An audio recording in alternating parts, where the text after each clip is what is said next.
Hi there, happy Friday. So I'm here today to possibly, you might think this is a bit controversial, but I'm going to talk to you about why you should build better and not bigger. Now, I think a lot of architects possibly, not all, I know definitely not all, but a lot of architects would agree with me with this. Certainly architects who are coming from an a principled kind of be responsible for the planet kind of perspective. But then there are a lot of architects who just think, oh, we just need to build lots and lots and lots, because that's where architects get our money from. We get paid to design you buildings, and so that means building more. But actually, I think no, we don't need to build lots more. We need to build lots better. And really be much more mindful of what we're building and how much we're building, because you don't need lots more space to live a really good life. And particularly when you're looking at home design, you don't need loads more space to do that. What you need is space that actually really works well for you, that's comfortable to be in, and that creates the space that you need to do what you need to do. So before we get really too far into this, let me introduce myself. I am Jane, the founding director of Outtakes, and that means I have been for the past 10 years working with homeowners and helping homeowners to redesign their homes, designing some extensions, designing conversions, and reconfiguring the space that they already have to make their home work much better for them. I'm also a Green Register listed eco refurbisher, which means that I've also had extra training, and I'm particularly interested in sustainable design, and that means applying lots of different sort of approaches. I prefer a fabric first approach. If you're interested in knowing more about that, I have some other videos which explain what fabric first means. And it also means that I approach things from a sort of reduce, reuse, recycle perspective, rather than looking at everything being brand new and resource intensive. And I'm also an RIBA Conservation Register accredited registrant, which I know is a big mouthful, but what that basically means is that I've also had extra training, which means that I'm particularly sensitive to older buildings, traditionally built buildings, and how to work with those in a way that preserves their character and is sensitive to the historic value that they have. So that's me, and let's get back into the topic of today's video, which is building better and not bigger. So I get loads of clients come to me all the time, and there are many clients who come to me and they are really, they share my strong belief that it is our responsibility to protect the planet for future generations, and that we should try to live as lightly as we can, using only what we really need.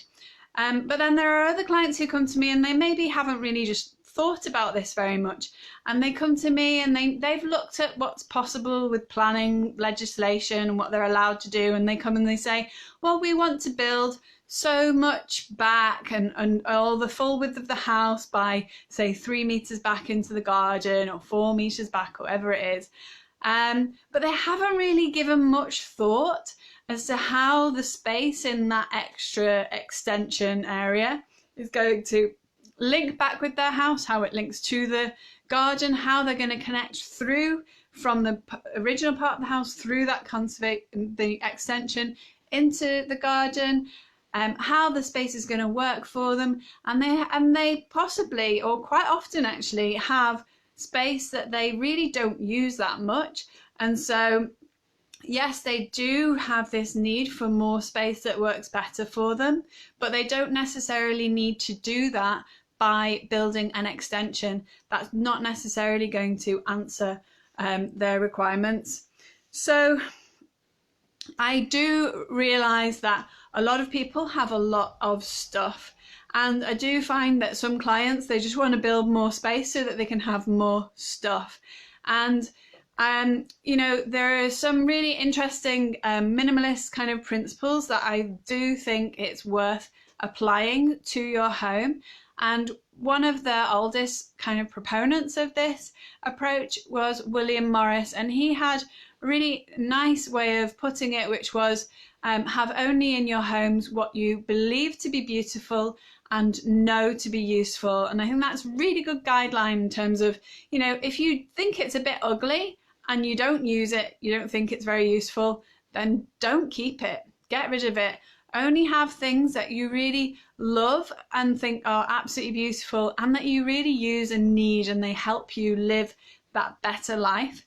It's about pleasure and it's about ease for me. That's what I hope to achieve for all of my homeowners. And if you're not enjoying your home and you don't feel comfortable in it, and some of that is to do with this stuff that you have, then before thinking about building extension just to house that stuff, I think you need to look at the stuff that you have and clear out things that are not giving you pleasure, don't think are beautiful, and are not useful. And if you want to look at somebody more contemporary, then look at somebody like Marie Kondo and her principle of, you know, keep only things that spark joy. And what she means by that is things that really lift you up, make you feel good, don't feel like, you know, they add extra to the weight of the world on your shoulders.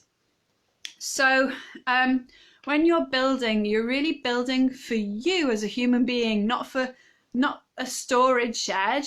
You're building a home. So yes, I'm not saying that you don't need storage. Of course you need storage. Having good storage in the places that you need it for the things that you need to use in those places, that's essential, and that is the way that you can really make your home work well for you. So definitely you need the right storage incorporated in your home, but you don't need to store everything that possibly comes into your life, and you don't need to keep it all.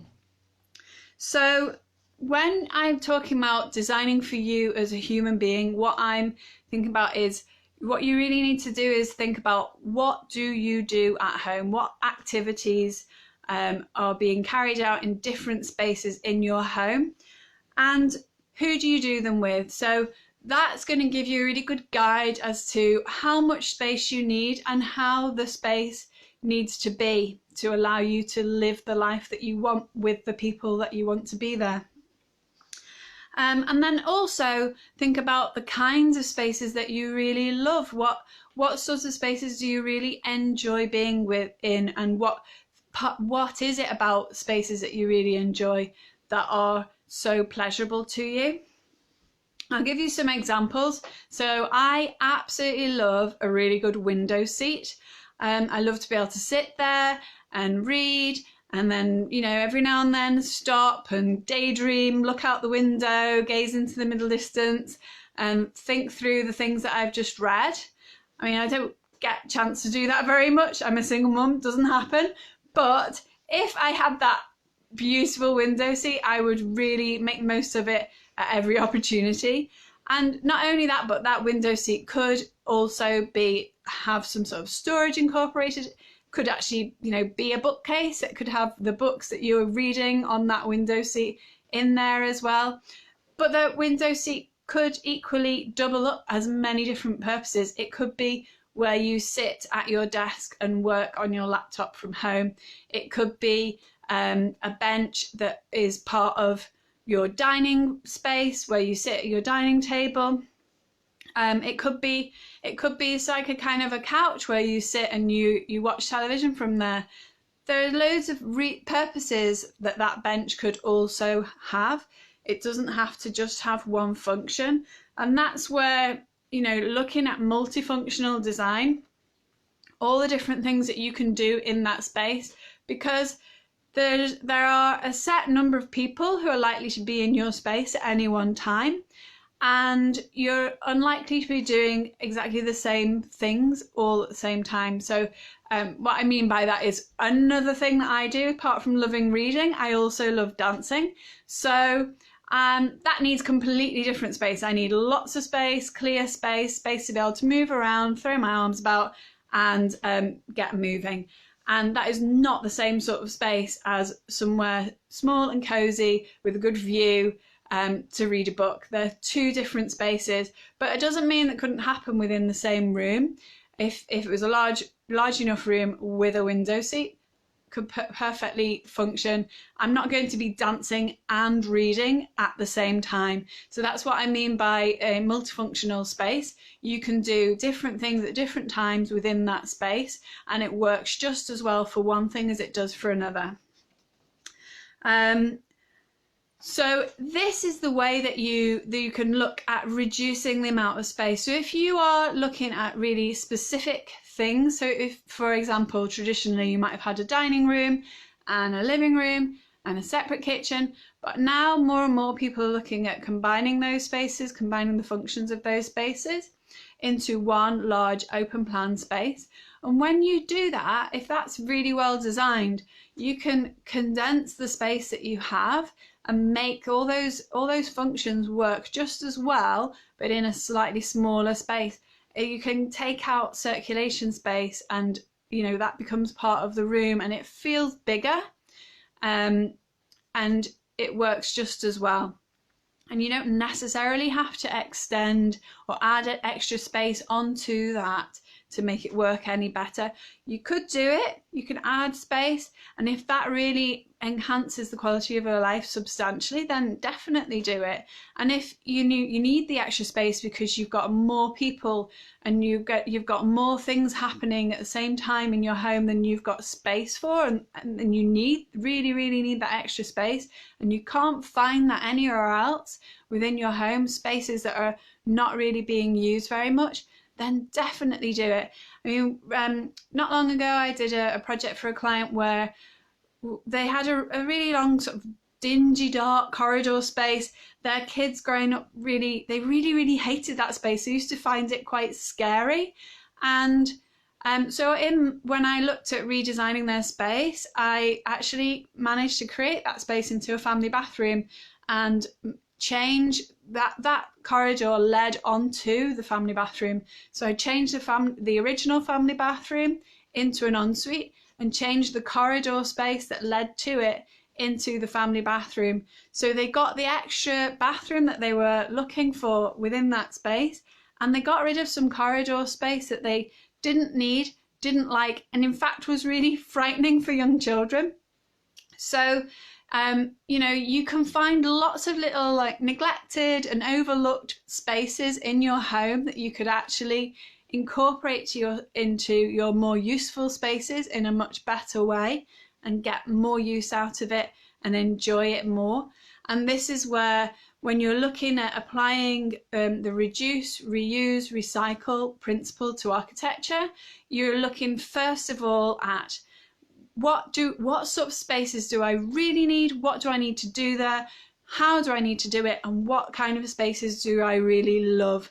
And then you looking at the space that you've got, seeing what doesn't work for you and where you're not really using, and then how can you change that so that it does work better for you when you are able to use it. And so then you will feel like you've got more space without having actually had to build any additional extension space on. So I hope that this has been interesting for you. If you agree with me that you don't need to build more to get the space that you need in your home, I'd love to hear from you. If you disagree, again, I'd love to hear from you. I always love a good debate. I'm happy to come and respond to any comments. I'd love to know what you think. And I look forward to speaking to you again next week. Bye for now. I'm having problems with my phone. I've dropped it and smashed the screen, and now I can't finish. What's going on? I can't get this to top.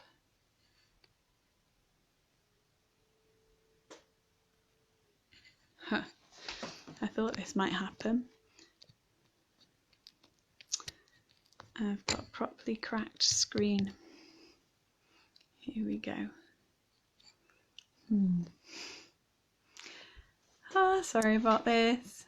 This is just, I'm going to be on here forever, aren't I? Until it times out. I can't get this cracked screen